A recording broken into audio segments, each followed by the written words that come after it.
Welcome back to Film-Studio-Taku-in-Japan. Yes, I've officially changed it.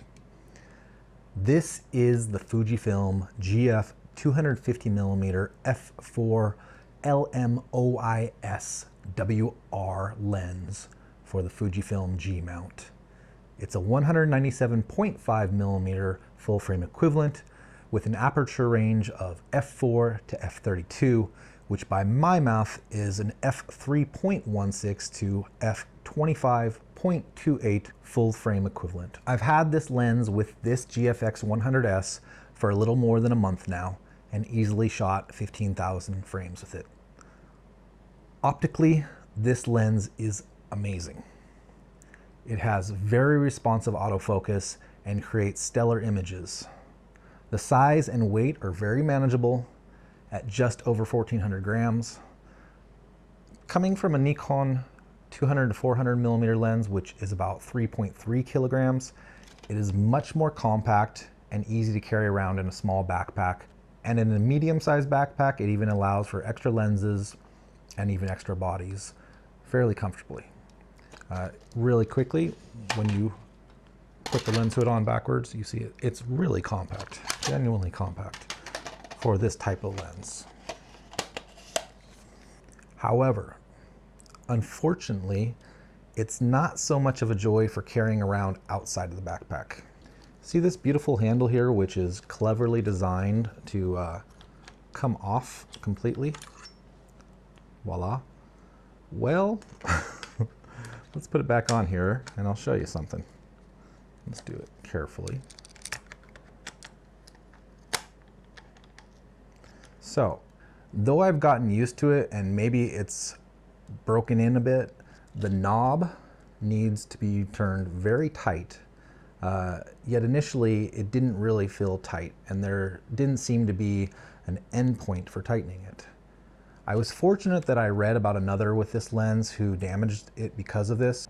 But yeah, the bottom line is even after a full day of tightening it again and again, the first day out, it kept coming loose and making some potentially dangerous situations occur. Luckily, I was keenly aware, and other than the camera suddenly rotating on me, I kept it under control. But yeah, tighten it as if your life depends on it. It does seem now, after me using brute force for a month, it's settled in and turns more easily to an endpoint position that you can actually feel. And it remains fully locked. I haven't had any other issues, but I do still double check it, sometimes triple check it. That design quirk is almost forgivable, as aesthetically the handle looks really nice, but unfortunately it's almost necessary to take off this handle, I think, for most. The big problem, and it's really mind-bogglingly big, or actually small really, is the handle itself, or rather the space between the lens and the handle. Do you see this? Let's see if I can show you from the right angle. Okay. When I was setting up for this video, I did something I'd never done before. I actually wanted to see if my fingers would fit all the way through, and I'm gonna do this to look stupid, but yeah, I did it. Okay, I'm not gonna go, well, I probably should for, yeah, full disclosure, right there, like I actually had one of those little panic moments, like where you get something stuck on your finger, like a ring that's too tight or something. It actually got stuck a little bit. I'm slightly clammy right now from the light, so it probably helps slip out a little bit better.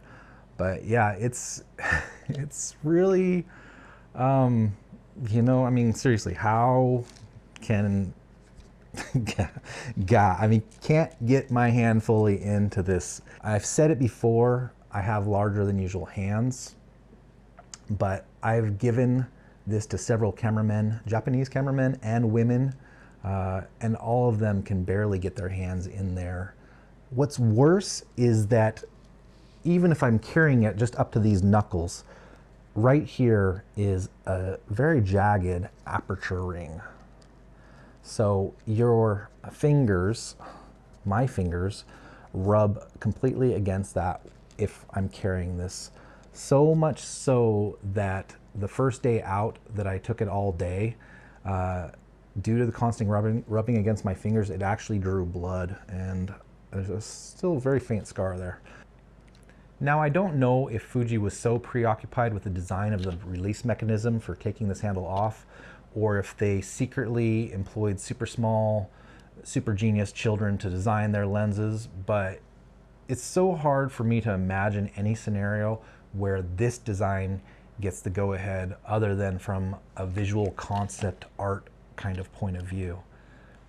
So never mind wearing winter gloves or putting a lens coat on this.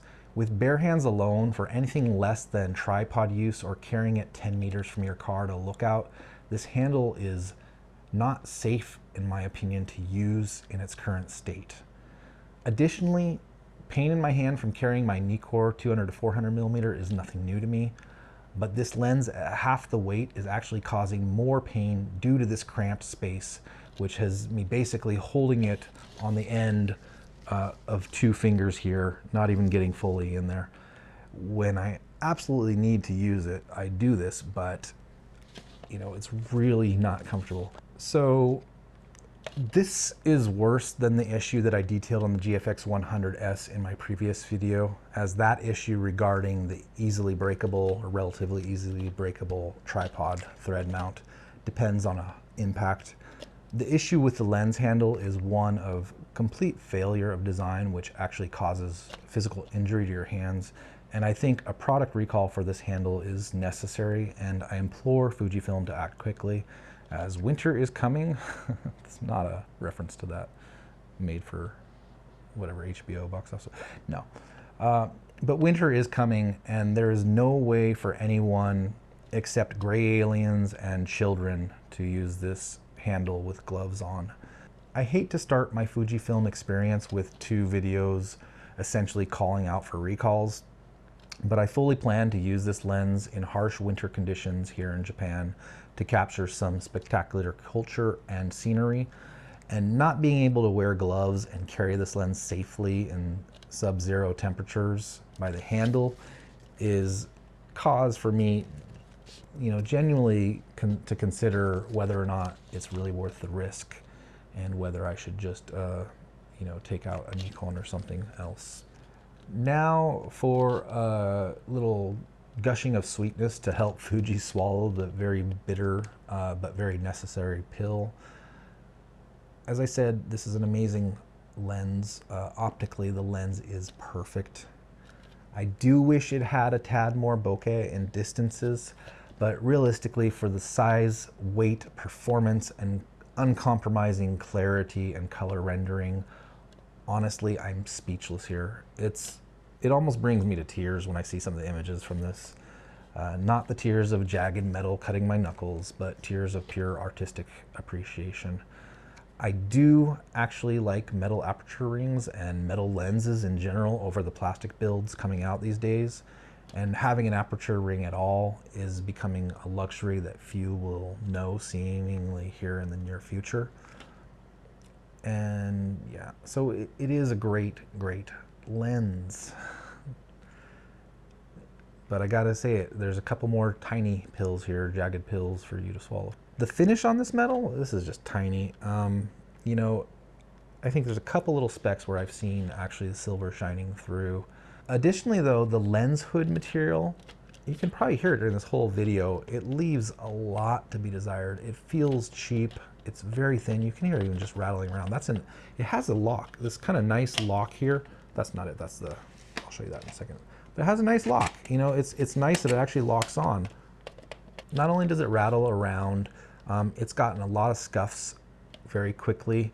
I do things in the real world, but my other lenses all have plastic hoods for the most part, from Nikon, Tamron, and Irix, and all have been through much, much more and show little to no wear. I did a bit of a quick squeeze test the other day with this. Within reason, I'm gonna do it again, but I'll tell you before I do this, and I'm sure you can hear this though, I could actually hear crackling sounds very quickly, just squeezing just slightly. Presumably that's at the seams, so I did stop applying any additional pressure. I'm going to apply the exact same amount of pressure within a very marginal error. Anyways, so if you listen carefully here, I guess you don't even have to listen carefully. You should be able to hear that. It's just, yeah, I mean, it shouldn't squeeze that much. You know, Tamron lenses, you can see they all have flex on their lens hoods, but I'll just say I had an 85mm once hit the floor of a train from a couple feet off my, I was sitting on the chair. Anyways, the bench, it hit the ground, it bounced back up into my hand. This one here, I don't feel like it's gonna bounce. I feel like it's gonna crack, it's gonna break. So yes, it's a heavier lens, but that's no excuse for just saying, oh, well, it's, I don't know what, it's gonna break anyway, so we might as well put a super cheap one on here. I don't have confidence, and I do tend to hold lenses out there still because I'm used to using the Nikkor 200-400 as a very heavy lens with a carbon fiber hood, and I hold it way out there for balance. Yes, I could do this here, and yes, for focusing and stuff, but still, sometimes when I'm really tired, I just like to hold it out there for that extra support and balance, and I just feel sometimes like it's just gonna break in my hand. So it's not very confidence inspiring, to say the least. So now for the largest pill, which is not a design issue, but yeah, I really genuinely hope this was an isolated incident for everyone's sake. This was very scary, but it wasn't the first time I've seen it happen, so thankfully I knew what to look for.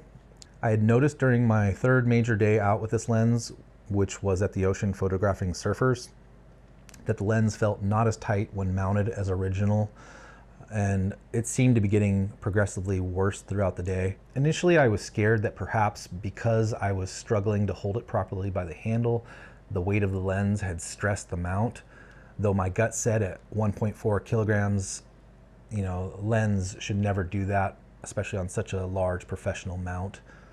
But after getting home, I went with my intuition and I checked the tightness for first on the camera body mount screws, then the teleconverter screws.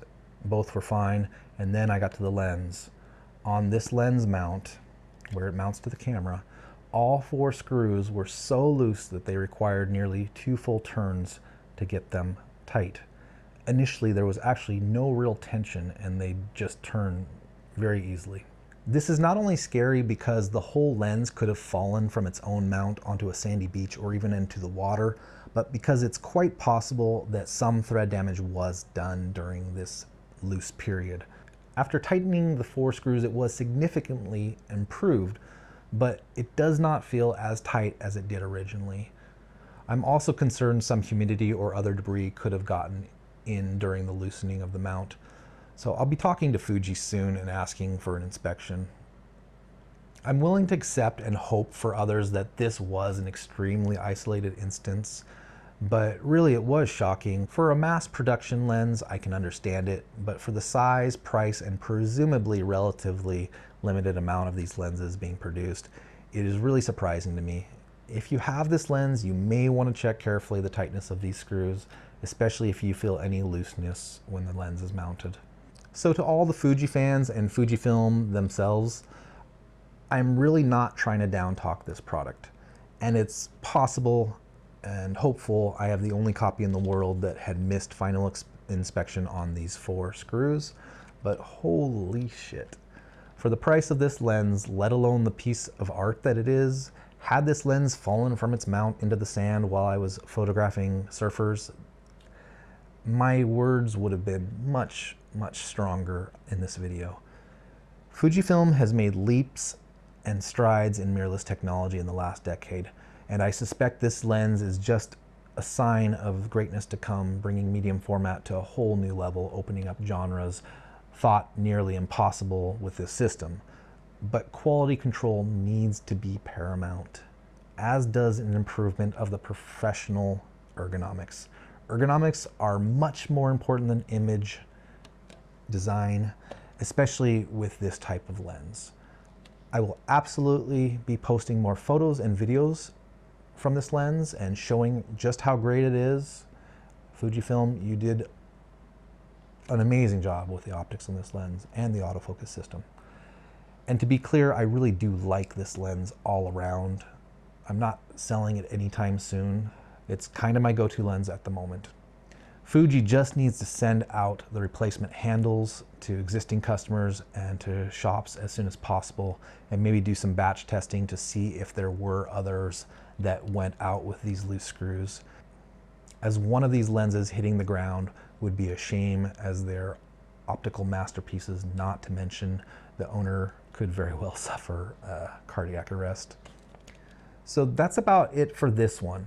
I appreciate you watching, and as I said in my last video on the GFX 100S, this is a bit of a transition for me. I will continue talking about equipment a bit, but I'm going to jump off the hype wheel for a bit and try to focus on real world photography, videography, and vlogging from my world here in Japan with the equipment that I'm using as we start to enter the fall season, which is one of my favorite seasons here. So thanks again for watching Film-Studio-Taku-in-Japan, and I'll see you in the next one. Peace.